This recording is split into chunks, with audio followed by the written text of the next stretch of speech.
नमस्ते विद्यार्थी मित्रों, गुड मॉर्निंग ऑल बच्चों को।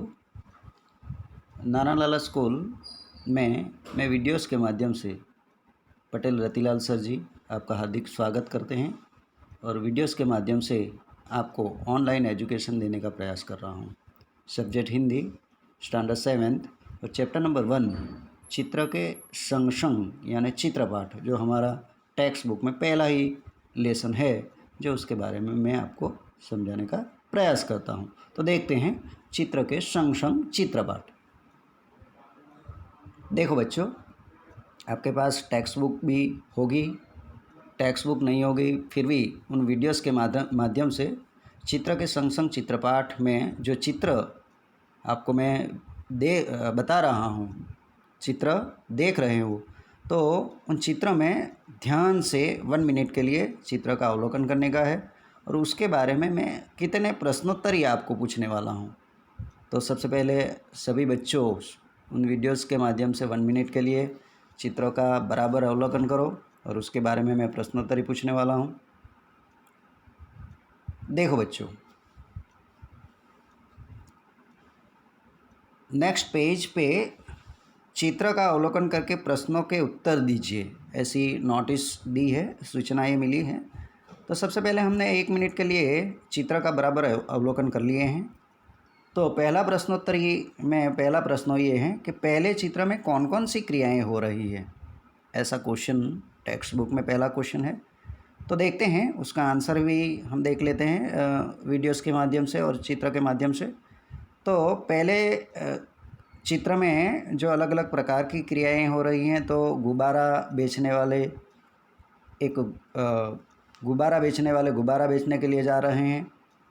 नंबर 2 कुजेंडियन है, जो सब्जी बेचने वाली है, जो सब्जी बेचने के लिए जा रही है। गुब्बारे के सामने ही यानी सड़क के किनारे पे एक मोची बैठे हैं, जो चप्पल पॉलिश करने के लिए बैठे हैं, जो ग्राहक यानी कस्टमर की राह देखकर बैठे हैं। उसके सामने ही यानी ठीक बाजू में कुत्ता मुंह लटका कर बैठे हैं। सामने यानी पीछे वाले भाग में एक आदमी साइकिल के ट्यूब में हवा भर रहे हैं और ऊपर तोता बैठे हैं। तो ये पहले चित्र के संग संग चित्रपाठ में जो पहले चित्र में जो कुछ प्रवृत्तियाँ हो रही हैं, एक्टिविटीज़ हो रही हैं, क्रियाएं हो रही हैं, वो चित्र के संग संग चित्रपाठ के माध्यम से हमने देखे। तो पहले चित्र में जो कुछ भी क्रियाएं हो रही है, उसका आंसर वो ही रहेगा। नंबर 2 गुब्बारे हवा में क्यों उड़ रहे हैं? तो हवा के माध्यम से जो गुब्बारे वाले गुब्बारा बेचने के लिए जा रहे हैं, तो उसके गुब्बारे हवा में उड़ रहे हैं। नंबर 3 ट्यूब में हवा कब और क्यों भराई जाती है? जब आदमी यानी जो कोई भी साइकिल चलाते हैं, तो उनके ट्यूब में हवा कम हो जाती है, तब ट्यूब में हवा भरनी पड़ती है। तो उसका आंसर ये रहेगा। नंबर 4 चित्र में कुत्ता मुंह लटकाकर क्यों लेट गया है? तो कुत्ते को खाना नहीं मिला होगा, अन्यथा उन्होंने पूरी नींद नहीं निकाली होगी, अन्यथा कोई गतिविधियां होगी, तो इसीलिए चित्र में जो कुत्ता मुंह लटका कर लेटा है, तो वो लेटा होगा। नंबर 5 कुजेंडियन यानी सब्जी बेचने वाली कहाँ कहाँ जा सकती है? उसका आंसर ये होगा कि सब्जी वाली नगर में जाती होगी, गांव में चली जाती होगी, जहाँ जहाँ जनमेदनी होगी वहाँ वहाँ अपनी सब्जी बेचने के लिए वो सब्जी वाली जाती होगी। नंबर 6 रिक्शे में एक ही यात्री क्यों बैठा है? वो सेकंड चित्र में बताया है कि रिक्शे में एक ही यात्री क्यों बैठा है, ऐसा क्वेश्चन है। तो रिक्शे वाले को दूसरा पैसेंजर नहीं मिला होगा, इसीलिए उसके पास एक ही पैसेंजर है। तो सबसे पहले आप सभी बच्चे को मैं ये अनुरोध करता हूँ कि पहले चित्र में 1 मिनट के लिए चित्र का बराबर हम लोग ने अवलोकन किया है। उसके बारे में जो क्वेश्चन है, उसका क्वेश्चन का जो मैंने आंसर के रूप में समझाने का भी प्रयास किया है। फिर भी आप लोग ये चित्र को बराबर एक बार फिर से अवलोकन करके उसका क्वेश्चन का आंसर उन चित्र के संग संग यानी चित्रपाठ में से आंसर ढूंढ सकते हैं। नेक्स्ट आगे देखते हैं। नेक्स्ट चित्र बराबर ध्यान से देखो 1 मिनट के लिए।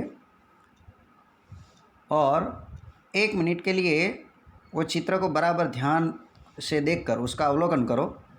अवलोकन करने के बाद मैं वही चित्र में से, पहले हमने पहला चित्र में से कितना क्वेश्चन पूछे हैं, उसी तरह ये सेकंड चित्र में से भी मैं आपको प्रश्नोत्तरी पूछने वाला हूँ।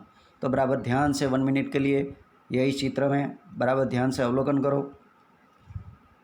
देखो यहाँ नंबर 2, चित्र का अवलोकन करके प्रश्नों के उत्तर दीजिए, ऐसी नोटिस है, यानी सूचनाएँ हैं।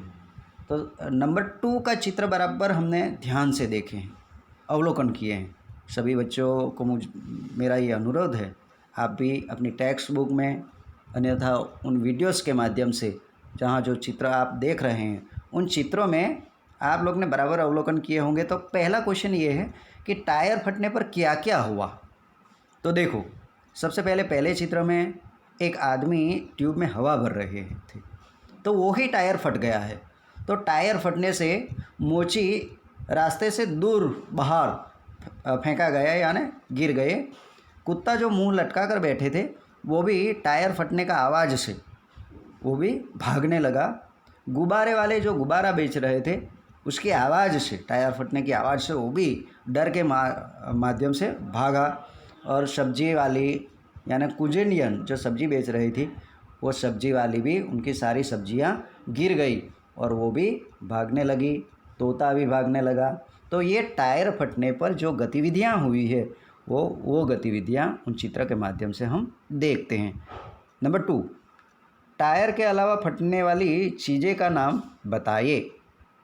देखो बच्चों, टायर फटता है, उनके बाद जो फटने वाली जो चीज़ें हैं उसका नेम बताने वाला है। तो यहाँ जो फटने वाली चीज़ है, तो सबसे पहले गुब्बारा फटते हैं।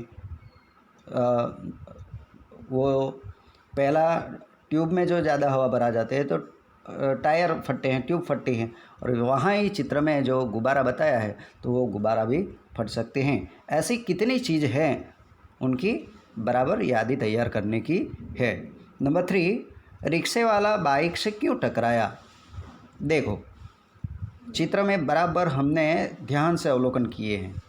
तो रिक्शे वाला बाइक से टकरा जाता है, क्यों, ऐसा क्वेश्चन है। तो हमने उसका सीधा आंसर यहाँ मिल जाता है कि भाई टायर में यानी ट्यूब में ज़्यादा हवा भर गई है, उनके माध्यम से जो टायर फटा है, और वो टायर फटा है उसकी आवाज़ से बाइक वाला, उनकी नज़रिया, उनका ध्यान उन तरफ गया और उनकी बाइक धीरे कर दी।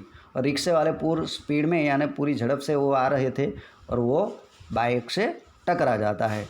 तो उसका आंसर यही होगा। नंबर 4, टायर फटने का प्रभाव किन किन पर नहीं पड़ा। देखो, यहाँ पे चित्र में बराबर ध्यान से देखते हैं तो टायर फटने पर यहाँ पर जो गतिविधियाँ हो रही थी तो उनका प्रभाव किस पर नहीं पड़ा।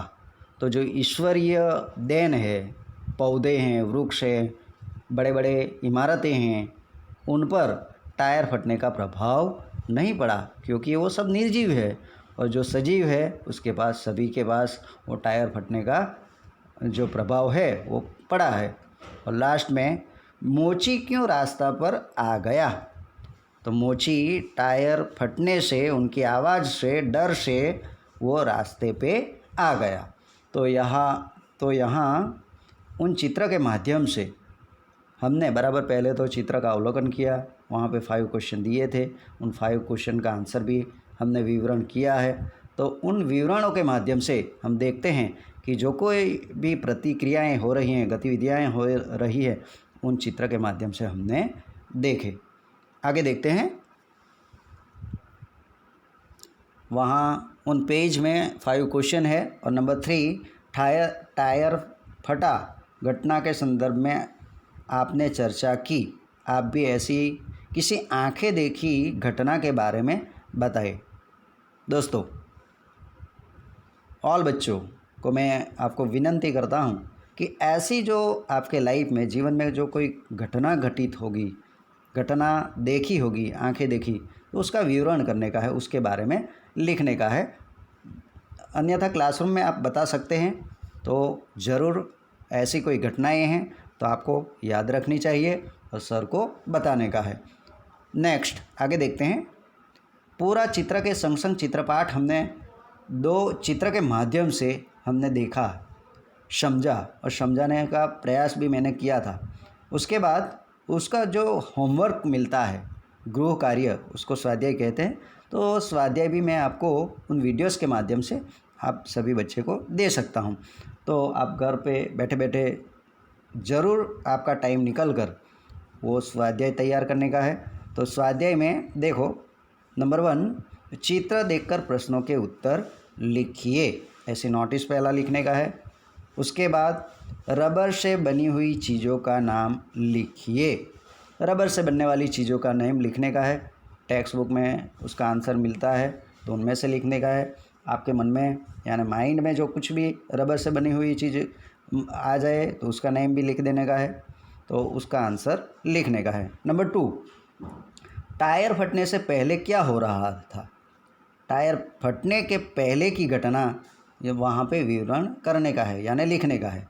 नंबर 3, टायर क्यों फटा, उसका आंसर भी हमने देखा है, क्यों टायर फटा वो भी लिखने का है। नंबर 4, टायर फटने के बाद क्या क्या हुआ, उसके बाद की जो गतिविधियाँ हैं वो लिखने की है। आगे देखते हैं।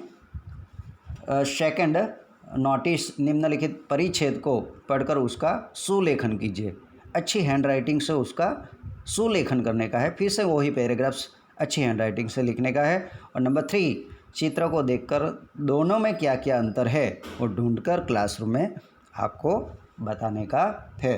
तो वो हमने उन वीडियोस के माध्यम से, चित्रों के माध्यम से ऑनलाइन एजुकेशन देने का हमने प्रयास किया है। तो ज़रूर आपको यही बाबतें सारी समझ में आई होगी। फिर भी आपकी जो कुछ भी मुश्किलें हो, कोई तकलीफ़ हो, तो ज़रूर उसका हम विवरण करेंगे, निवारण करेंगे क्लासरूम में। क्लासरूम टीचिंग होगा तब। तो यही चित्र के संग संग चित्रपाठ यहाँ समाप्त होता है। Thank you very much.